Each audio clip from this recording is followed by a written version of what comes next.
भाई वीडियो के original owner के चैनल की लिंक डिस्क्रिप्शन में है।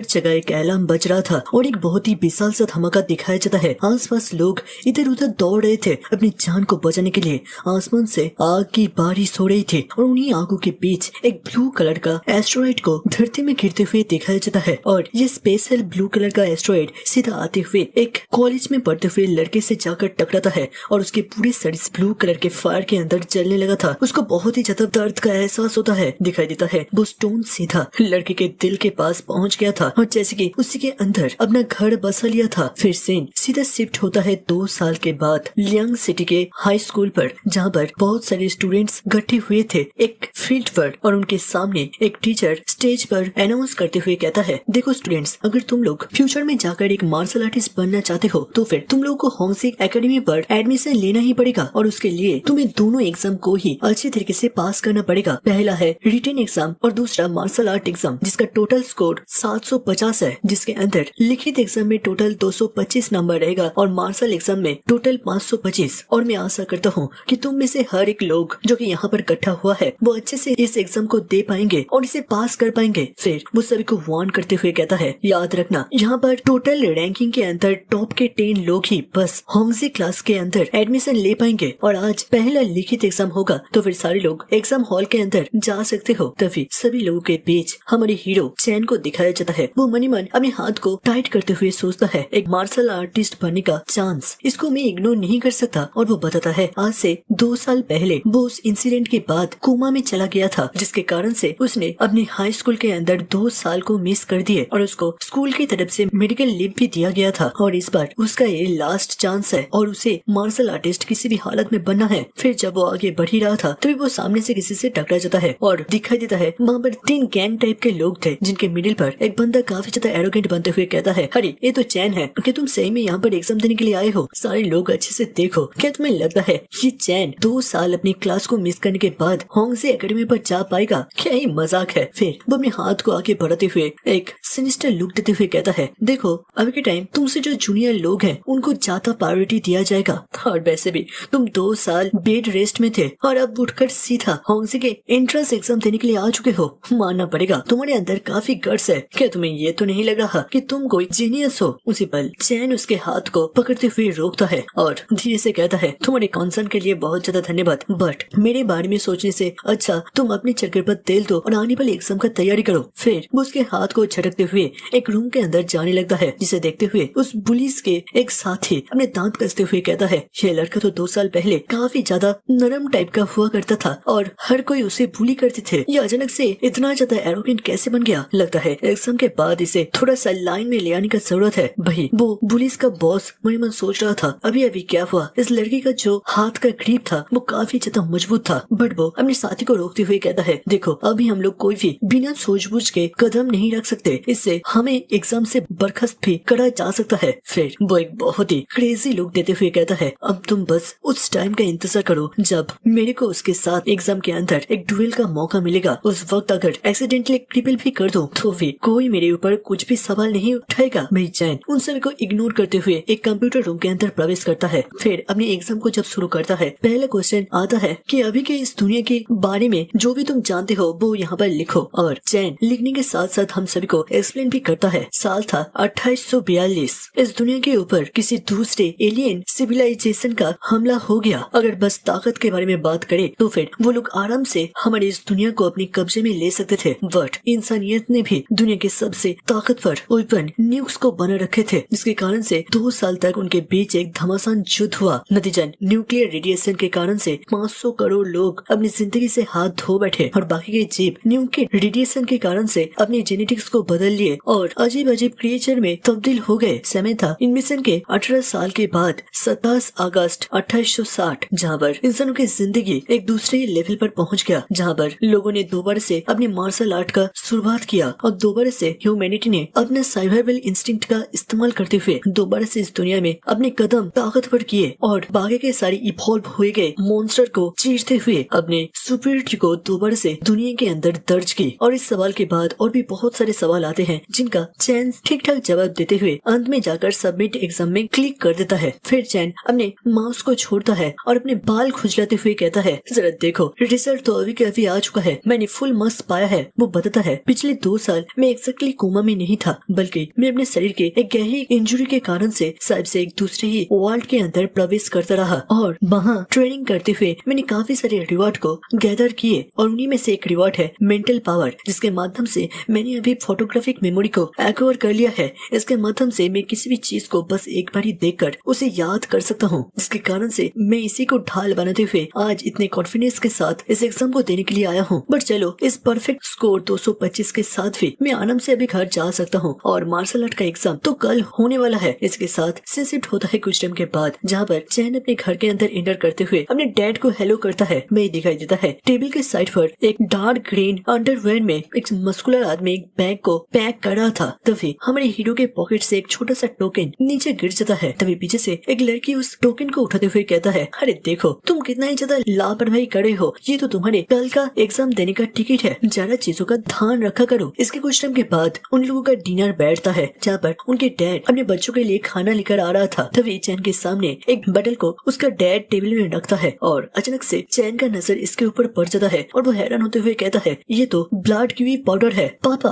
आपको ये कहाँ से मिला? उसका डैड खुश होते हुए कहती है, तुम ना होंगजी क्लास पर जाने वाले हो, इसके कारण से मैंने इस पाउडर को लेकर आया हूँ। और वो खुश होते हुए कहता है, ये तुम्हें अपने एग्जाम के स्कोर को और भी ज्यादा बढ़ाने में मदद करेगा। तभी चैन कंसर्न होते हुए कहता है, पापा ये सब का कोई भी जरूरत नहीं था, मैं इन सब के बिना भी एग्जाम को पास कर सकता हूँ। तभी उसका डैड उसके कंधे पर हाथ रखते हुए हंसते हुए कहता है, देखो तुम्हें अभी से इतना ज्यादा सोचने की जरूरत नहीं है, जब तक तुम्हारा डैड है वो सब कुछ संभाल लेगा। और ये तो क्या ही है, अगर तुम्हारे साथ साथ तुम्हारी बहन भी एग्जाम देने के लिए जाए तो फिर ये फैमिली उनके लिए भी ब्लड की पाउडर को अफोर्ड कर सकता है। तुम आराम से अपने एग्जाम में फोकस करो। चैन एक स्माइल के साथ हाँ में जवाब देता है। अब सीन शिफ्ट होता है कुछ टाइम के बाद, जहाँ पर रात के अंधेरे में वो कल्टीवेशन पोस्ट पर बैठा हुआ था और उसके पूरे शरीर से पसीना गिर रहा था और वो मन ही मन सोचता है, ये पाउडर का बटल का कीमत 20,000 के आसपास है, जो कि ऑलमोस्ट हमारे फैमिली के पूरे सेविंग्स को ही खाली कर दिया होगा। बट अभी के वक्त अगर तुम एक मार्शल आर्टिस्ट नहीं बनते तो फिर तुम अपने फैमिली की सेफ्टी का भी गारंटी नहीं दे सकते। चलो जो भी है, फिर वो अपनी फोकस कंसंट्रेट करते हुए सोचता है, कल किस तरीके का एग्जाम होगा ये पूरी तरीके से डिपेंड करता है मेरे आज के रात के मेहनत के ऊपर। इसके साथ उसके हाथ के मिडिल पर एक ब्लू कलर का फायर वॉल धीरे धीरे कॉन्सेंट्रेट हो रहा था। तभी शिफ्ट होता है चैन के ड्रीम वर्ल्ड के अंदर, जहाँ पर वो अचानक से एक पहाड़ी के नीचे बर्फीले जगह पर पहुंच जाता है और उसके साइड पर एक अच्छे से क्राफ्ट करे गए स्वॉर्ड भी था। चैन उस स्वॉर्ड को उठाता है और तुरंत ही अपने पीछे बहुत सारे लायन बेस्ट को पाता है, जो कि गुस्से भरी नजरों से उसको देख रहा था। तभी चैन बताता है कि जब से मेरे साथ वो हादसा हुआ है उसके बाद से मैं ऑलमोस्ट हर दिन इस अजीब से क्रिस्टल से बनी हुई जगह पर पहुंच जाता हूँ और इस जगह पर बहुत सारे मॉन्स्टर है जिनका अल्टीमेट गोल है इन क्रिस्टल को तोड़ना और मेरा काम है इन क्रिस्टल को बचाना, उन्हें प्रोटेक्ट करना। और वो बताता है अगर वो इन मॉन्स्टर को नहीं रोक पाता और वो मॉन्स्टर जगह अगर वो क्रिस्टल को तोड़ देता है तो फिर वो नेक्स्ट डे पूरी तरीके से कोमा पर पड़ा रहेगा, और अगर वो फाइट के अंदर मर जाता है तो फिर वो नेक्स्ट डे बहुत ही ज्यादा जोश और होश के साथ अपने दिन का शुरुआत कर सकता है बिना किसी थकावट के। और जब वो पहली बार इस ड्रीम वर्ल्ड के अंदर आया था वो इन मॉन्स्टर से लड़ने से डरता था, जिसके कारण से वो लंबे वक्त तक कोमा के अंदर ही पड़ा रहा। बट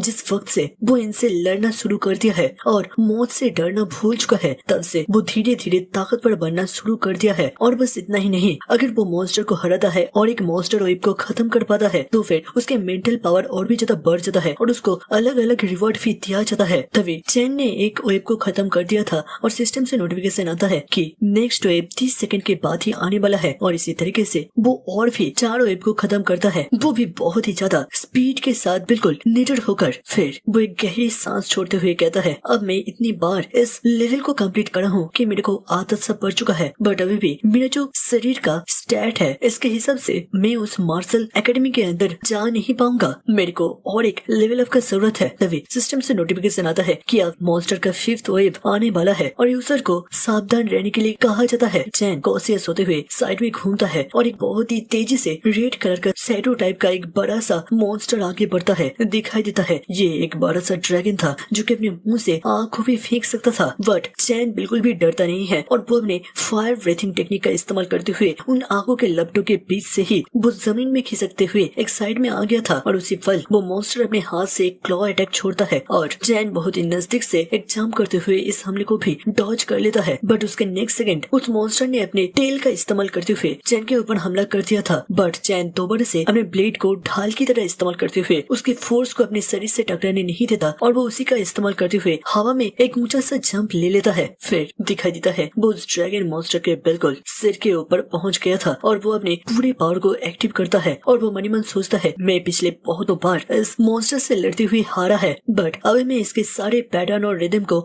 समझ चुका हूँ। अब वक्त है इसे खत्म करने का। इसके साथ वो अपने पावर को कंडेंस करता है और जोर से कहता है flowing light sword art freezing in the forest. इसके साथ वो तेजी से मॉन्स्टर के सीने के ऊपर एक जबरदस्त अटैक को लॉन्च करता है, जिसके कारण से वो मॉन्स्टर जोर से दहाड़ते हुए जमीन में गिर जाता है और चैन बिल्कुल उसके पेट के ऊपर खड़ा हो गया था और उसके गिरने के कारण से थोड़े कुछ छोटे बड़े पत्थर उसके शरीर से भी टकराता है। बट वो उस ड्रैगन को नीचे से देखते हुए समझ पाता है कि ये अब बरसक मोड पर जाने वाला है। दिखाई देता है उस ड्रैगन के सीने के अंदर जैसे कि लावा बहने लगा था, वो काफी ज्यादा ग्लो कर रहा था। वही चैन मन मन कहता है मैं थोड़ा सा केयरलेस हो गया था, बट फिर भी मैं इनसे ज्यादा इंजोर्ड नहीं हुआ। बट दूसरे पल वो ड्रैगन खड़ा होते हुए अपने क्लॉ को तेजी से चैन की तरफ बढ़ाता है। वही चैन बहुत ही नजदीक से उसके हमले को डॉज करता है और मन मन सोचता है मेरे को शांत होने का जरूरत है, मैं इस मैच को जोर से जीत सकता हूँ। और वो तेजी से ड्रैगन के हमले को डॉज करते हुए अपने दांत कसते हुए आगे बढ़ जाता है। फिर बिना रुके ड्रैगन के ही हाथ के ऊपर जंप करते हुए सीधा ड्रैगन के मुंह के पास पहुंच जाता है। फिर सीधा उसके मुंह के ऊपर ही हमला करने के लिए आगे बढ़ा था, बट उसी वक्त वो ड्रैगन अपने मुंह से फायर को थ्रो करता है जो कि सीधा चैन के सामने पहुंच जाता है और वो पूरी तरीके से डर में आ जाता है। उसके चेहरे से पसीना गिरने लगा था, बट एंड वक्त पर वो किसी तरीके से अपने स्पीड के साइड को डाइवर्ट करता है, वो भी अपनी तलवार का इस्तेमाल करते हुए। और वो मन मन सोचता है छोटे बॉडी होने का भी एक अलग ही फायदा है जो कि तुम नहीं समझोगे। इसी के साथ वो जल्दी से अपनी तलवार को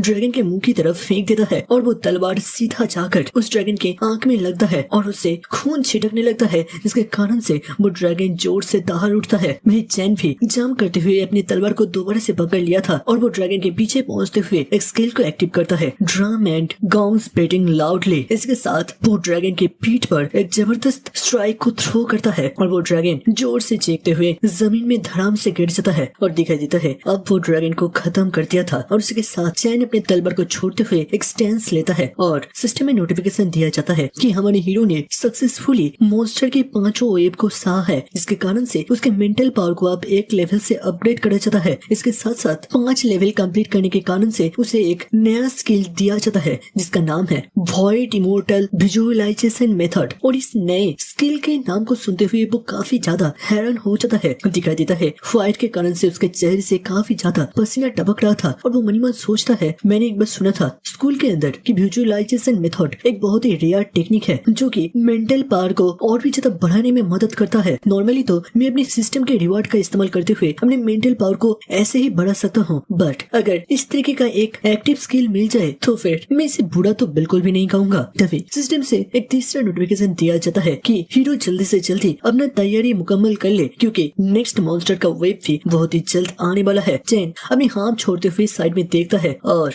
उसके आंखें सिकुड़ जाता है। दिखाई देता है वहाँ पर बहुत सारे बड़ी बड़ी विशाल से ऑर्क मॉन्स्टर आने लगे थे और इसके साथ उसका खेल खत्म हो जाता है और हमारे हीरो दोबारा से रियलिटी में जागता है और मन मन सोचता है बाबा जितने सारे मॉन्स्टर थे उनका लेवल मेरे से एक लेवल ज्यादा है, बट उनका नंबर 30 के आसपास था। लगता है ये वाला लेवल में जल्दी ही पास नहीं कर सकता, इसके लिए मेरे को काफी सारे पापड़ बेलने पड़ेंगे। चलो जो भी है पहले तो इस नए टेक्निक को देखते हैं। इसके साथ अपने विजुअलाइजेशन मेथड को जब एक्टिव करने के बारे में सोचता है उसके हाथ पर एक लाइट से बना हुआ किताब एफियर होने लगता है तभी, और वहाँ से एक पतली सी ऑरा की धागा उसके दिमाग के पास जाने लगता है और हीरो के आंख बिल्कुल सिकुड़ जाता है। वो अब दोबारा से और एक दूसरे वर्ल्ड पर पहुंच गया था जो कि शायद से इनर वर्ल्ड था। वो बिल्कुल पानी के ऊपर तैर रहा था और जब वो ऊपर देखता है वहाँ पर एक बहुत ही विशाल सा मॉन्स्टर जिसके 6 आंख थे और वो एक क्रीपी स्माइल देते हुए हीरो की तरफ ही देख रहा था। और इस मॉन्स्टर के साइज तुम इसी से समझ सकते हो कि हमारे हीरो के साइज उसके एक उंगली के नाखून बराबर भी नहीं था। उसको एक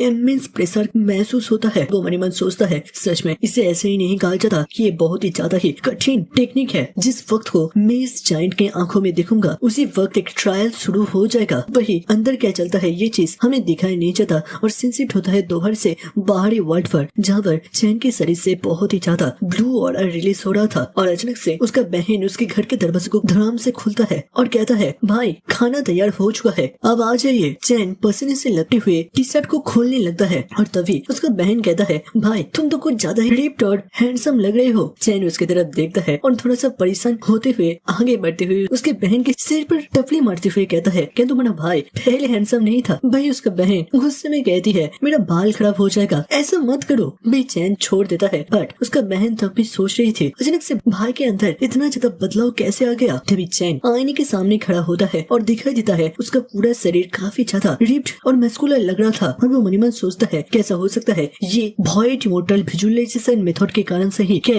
हुआ है। चलो जो भी है, अभी मेरे को स्कूल के लिए निकालना पड़ेगा। सीन शिफ्ट होता है कुछ टाइम के बाद, जहाँ पर चैन ने अपना सारा काम कर लिया था और वो अपने डैड और बाकी बहनों को बाय बाय करते हुए घर से जाने लगता है। फिर सीन शिफ्ट होता है सीधा स्कूल के लियांग सिटी के नंबर 1 हाई स्कूल के जिम्नेशियम पर। और पता नहीं ये लोग बास्केटबॉल के प्लेग्राउंड को क्यों जिम्नेशियम कहते हैं। भाई हीरो मन ही मन सोचता है, सच में मेरा ये वॉइड इमोर्टल का टेक्निक काफी ज्यादा इम्प्रेसिव है, मैं अभी से मेरी बॉडी के अंदर की इम्प्रूवमेंट को महसूस कर सकता हूँ। वही बाबर बाकी भी बहुत सारे स्टूडेंट इधर उधर बात कर रहे थे या फिर अपने ट्रेनिंग कर रहे थे। उसी वक्त अचानक से चैन के साइड से कोई कहता है, अरे ये क्या वही जीनियस स्टूडेंट चैन है जो कि 2 साल से बिना स्टडी करे यहाँ पर पहुँच गया। दिखाई देता है ये असल में वही बुली लोग थे और उनका बॉस एक स्माइल देते हुए कहता है, जो कि 2 साल सस्पेंड होने से पहले बिल्कुल एक भीगी बिल्ली हुआ करता था, कि अब वो यहाँ पर आकर स्कूल में अपनी लास्ट पोजीशन को सिक्योर करने के लिए आया है। मतलब वो सीधी तरीके से हमारे हीरो को मॉक कर रहा था। वही चैन बिल्कुल एक शांत लुक देते हुए कहता है, फिर भी तो मैंने एग्जाम ही नहीं दिया था, बट तुम लोग तो 2 साल फेल कर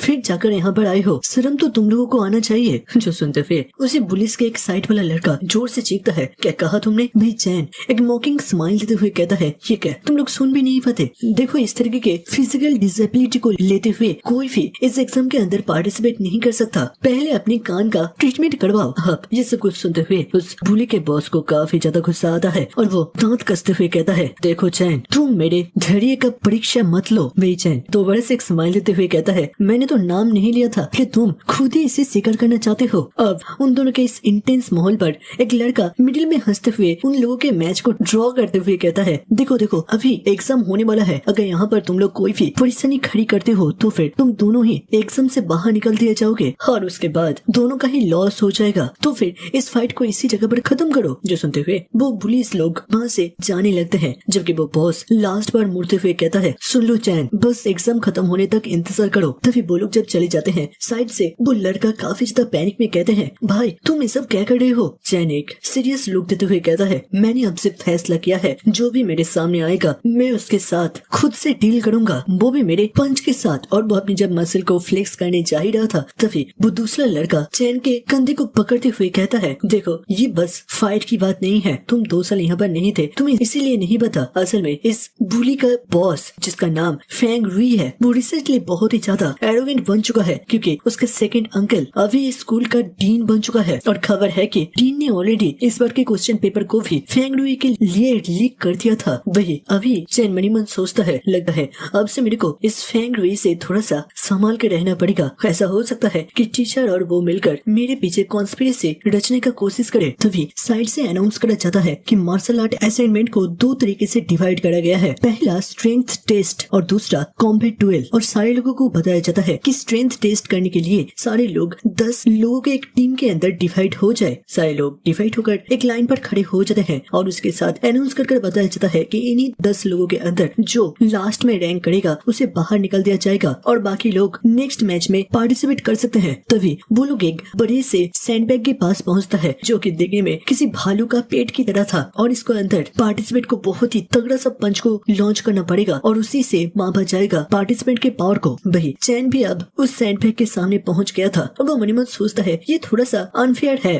बट इसके बाद वो कॉम्बैट डुएल होगा। चलो जो भी है, मैं यहाँ पर मेरी ताकत ताकत नहीं बल्कि मेरी स्पीड का इस्तेमाल करूंगा। चलो देखते हैं इससे क्या होता है। इसके साथ उसके हाथ पर ब्लू एनर्जी फ्लो करने लगता है। भाई दूसरी तरफ वो बुली भी एक दूसरे लाइन पर सैंडबैग के सामने एक बहुत ही क्रीपी स्माइल देते हुए कहता है, मेरे पास बहुत ही ज्यादा ताकत है, इसको तो मैं बहुत ही आराम से पास कर सकता हूँ। इसके साथ उसके हाथ के सारे रगे जिसके बाहर दिखाई दे रहे थे और इसके साथ अनाउंस करा जाता है, दोनों तैयार। और वहाँ पर 2 लाइन पर चैन और वही फेंग रुई तैयार हो चुके थे और एक फाइनल डिटर्मिनेशन के साथ पहले फेंग रुई के पंच को दिखाया जाता है। वो एक बहुत ही डेविलिश लुक के साथ उस पंचिंग बैग पर जब अपने पंच को थ्रो करता है, वो बैग तो हवा में ही उड़ गया था और देखने में लग रहा था वो पंचिंग बैग का भी जैसे कि रोना निकल गया था। वही पीछे से सारे लोग बहुत ही ज्यादा एक्साइटेड होकर चीख पड़ते हैं और कहते हैं, सच में फेंग रुई सबसे ज्यादा ताकतवर है। और वो छोटा बुली कहता है, मैंने सुना है कि हमारे बॉस की पंचिंग पावर 1400 जीन के आसपास है। अब दोस्तों जीन क्या परिमाप है इसके बारे में यहाँ पर कुछ नहीं बताया गया। तभी वो छोटा बंदा साइड में घूमते हुए कहता है, हमारे बॉस तो यहाँ पर पहला रैंक ऑलरेडी कर लिया है और हमें दूसरी साइड पर अब लास्ट रैंकर भी देखने को मिलेगा। बट जब वो साइड में देखता है उसकी आंखें सिकुड़ जाता है। तभी सारे लोग अपने ऊपर देखते हैं। असल में वो पंचिंग बैग फट के बिल्डिंग की सीलिंग में पहुंच गया था और वो लोग हैरानियत से कहते हैं, 1500 जीन पंचिंग फोर्स, वो भी लेवल 5.1 लाइव इंटेंसिटी के साथ, ये तो पूरी तरीके से अमेजिंग वाली चीज है। वही साइड से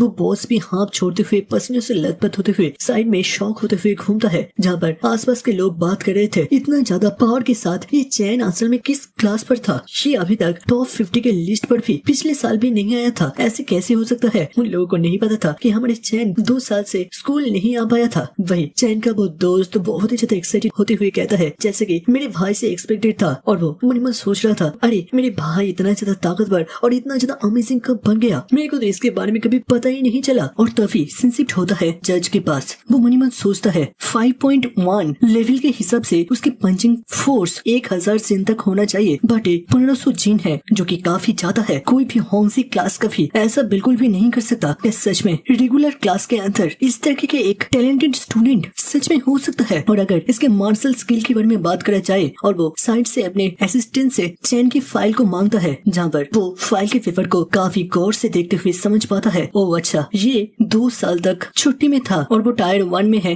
55% मार्शल स्किल के साथ। नहीं, शायद से ये इससे काफी ज्यादा हो सकता है। लगता है इसको बाद में जाकर थोड़ा सा और टेस्ट करना पड़ेगा, जिससे कि इसकी असली ताकत के बारे में मेरे को पता चल सके। कुछ टाइम के बाद थर्ड एग्जाम का बारी आता है, जहाँ पर सभी का डुएल का बंदोबस्त कर गया था और दिखाई देता है एरिना के आसपास बहुत सारे स्टूडेंट इकट्ठा हो गए थे। तभी टीचर एक पेपर को पकड़ते हुए कहता है, ठीक है, अब मैं जिन भी स्टूडेंट के नाम लूंगा वो सारे डुएल के लिए एरिना पर मूव करेंगे। तो पहला स्टूडेंट है चैन और उसका ओपोनेंट बनेगा फेंग रुई। दिखाई देता है चैन काफी ज्यादा शांत था, जबकि दूसरी तरफ फेंग रुई के चेहरे पर एक सिनिस्टर स्माइल खिल गया था। आसपास ऑडियंस के अंदर स्टूडेंट आपस में बात करते हैं कि सच में इस मैच को भी चैन जीत सकता है। तभी साइड से और एक स्टूडेंट उसे रोकते हुए कहता है कि उसके ताकत ज्यादा हो, बट असली कॉम्बैट फाइट के अंदर मार्शल स्किल और टेक्निक्स ज्यादा मायने रखते हैं और इन सब में फेंग रुई को एक बहुत ही बड़ा सा एडवांटेज मिलेगा। तभी सिंसिप्ट होता है दोबारा इस एरिना पर, जब दोनों स्टूडेंट आमने सामने खड़े हो गए थे। फेंग रुई कहता है, चैन देखो ऐसा मत सोचना कि तुम पिछले राउंड पर मेरे से जीत गए थे तो इसका मतलब है इस राउंड में भी तुम जीत जाओगे। ये राउंड तुम्हारे लिए काफी ज्यादा टफ होने वाला है। तभी चैन एक स्माइल देते हुए कहता है, चलो देखते हैं मैच के अंत तक तुम अपने इस एटीट्यूड को मेंटेन कर पाते हो या फिर नहीं। उसे फल दोनों का फाइट का शुरुआत होता है। पहले तो देखने में लग रहा था फेंग चैन के ऊपर भारी पड़ रहा था। वो अपने स्पीयर को बहुत ही तेजी से घुमाता है, जबकि चैन अपनी तलवार से उसके स्पीयर को रोकता है और उसको पीछे पुश कर देता है और फिर अपने तलवार के बांट को सीधा फेंग के फेस के नीचे मारते हुए उसे दूर धकेल देता है। वही फेंग दूर जाकर अपने आप को रोकता है और मन ही मन सोचता है, इस होंगजी क्लास पर किसी भी हालत में चैन नहीं जाएगा, बल्कि वहाँ पर जाने का लायक बस और बस मैं हूँ। इसके साथ वो अपने तलवार पर बहुत ही ज्यादा फोर्स को कंसंट्रेट करता है, जिससे कि उसका स्पीयर ग्लो करने लगा था और वो तेजी से मूव करते हुए चैन के ऊपर मल्टीपल ब्लो देने का कोशिश करता है। भाई चैन बहुत ही नजदीक से उन सभी को डॉज कर रहा था या फिर अपनी तलवार का इस्तेमाल करते हुए उसे डिफ्लेक्ट कर रहा था। तभी फेंग जोर से चीखता है, चैन अब तुम मारने के लिए तैयार हो जाओ, और वो अपने फाइनल स्ट्राइक को लैंड करता है, जिसको भी चैन बहुत ही नजदीक से डॉज करता है और दिखाई देता है एरिना के बीचों बीच बिल्कुल एक धमाका हो गया था। वही चैन मन ही मन सोच रहा था, सच में एक्चुअल फाइट के अंदर लोगों के फाइटिंग स्टाइल बहुत ही ज्यादा डिफरेंट होते हैं। अगर मेरे ड्रीम स्पेस के अंदर के मॉन्स्टर के साथ कंपेयर करे जाए तो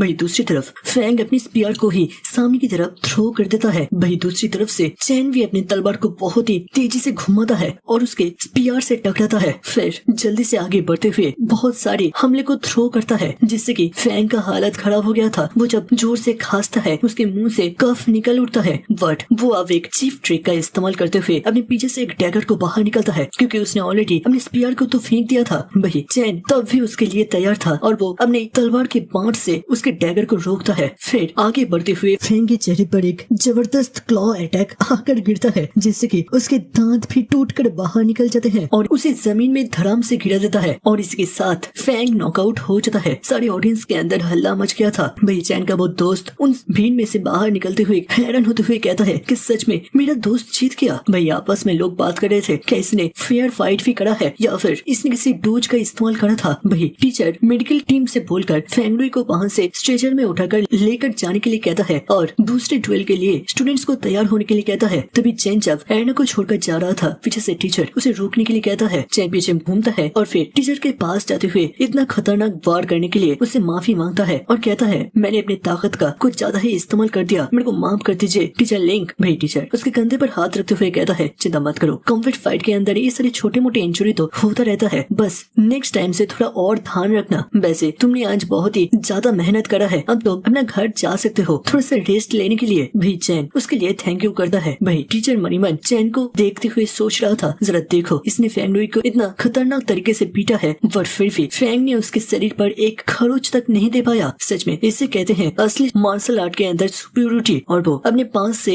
एक साइड वाले वॉकी टॉकी से किसी से कहता है वांकाई प्रिंसिपल को कॉल लगाओ। भाई चैन स्कूल के कॉरिडोर से जाते हुए मनीमन सोचता है अभी तो स्कूल का छुट्टी का वक्त नहीं हुआ है, इसके कारण से सबसे मेरी छोटी बहन या फिर मेरे पापा अभी तक काम से घर नहीं लौटी होगी, तो फिर मेरे को थोड़ा सा और ट्रेनिंग कर लेना चाहिए। इसके साथ वो एक एडवांस रूम के अंदर पहुंचता है जहाँ पर एक बहुत ही बड़ा सा मैकेनिकल स्ट्रक्चर मशीन रखा गया था और बताया जाता है ये है वर्चुअल कॉम्बैट कैप्सूल। चैन सोचता है मैं अभी के वक्त 1-on-1 स्पारिंग पार्टनर को ढूंढ नहीं सकता, बट खुशकिस्मती से स्कूल ने हर एक स्टूडेंट को एक इस तरीके के मशीन को दिया है जिसके अंदर वो अपने लेवल के मार्शल आर्टिस्ट से बराबरी का फाइट लड़ सकता है और अपने कॉम्बैट स्टाइल को इम्प्रूव कर सकता है। और क्योंकि मैं अभी तक बस मॉन्स्टर से फाइट करता जा रहा था, मेरे को कभी भी एक मार्शल आर्टिस्ट से फाइट करने का मौका बिल्कुल भी नहीं मिला और कभी भी इस मशीन के अंदर प्रैक्टिस ना करने के कारण से मेरा लेवल अभी भी ब्रोंज पर है। वो अपने मशीन के फ्लैग को लगाता है और मन ही मन सोचता है आज के दिन जब फैंगडुई हार चुका है, मुझे लगता है वो अपनी फैमिली के पावर को जरूर से इस्तेमाल करेगा जिससे कि मैं होंगजी क्लास के अंदर ना जा सकूं। तभी उसके मशीन का दरवाजा खुलता है, दिखाई देता है अंदर एक मैकेनिकल सीट था। चैन उस सीट के अंदर बैठता है और हमें बताया जाता है कि इस वर्चुअल कैप्सूल के कॉम्बैट काफी एक रिकॉर्ड होता है जो कि इस दुनिया के अंदर ग्लोबली माना जाता है। इस रैंक का नाम है ब्लू स्टार यूथ लिस्ट और अगर मेरे को इस एग्जाम के द्वारा होंगजी क्लास के अंदर नहीं जाने दिया गया तो फिर अपने वर्चुअल कॉम्बैट का इस्तेमाल करते हुए उसका नाम लिस्ट के अंदर अपने आप से दर्ज हो जाएगा और उसके साथ उस मशीन का दरवाजा बंद हो जाता है। शिफ्ट होता है मशीन के अंदर जहाँ पर चैन धीरे धीरे बिल्कुल एक दूसरे ही दुनिया के अंदर पहुंचता जा रहा था और उसके सिर के आसपास एक हेलमेट सा बनने लगता है जो कि बिल्कुल एक स्वर की तरह था और वो अपने सामने वाले कीबोर्ड से डिफिकल्टी को सेट करता है जहाँ पर वो बस थोड़ा सा वार्म अप करना चाहता था। तभी उसका शरीर बांध से गायब होने लगता है और वो एक बिल्कुल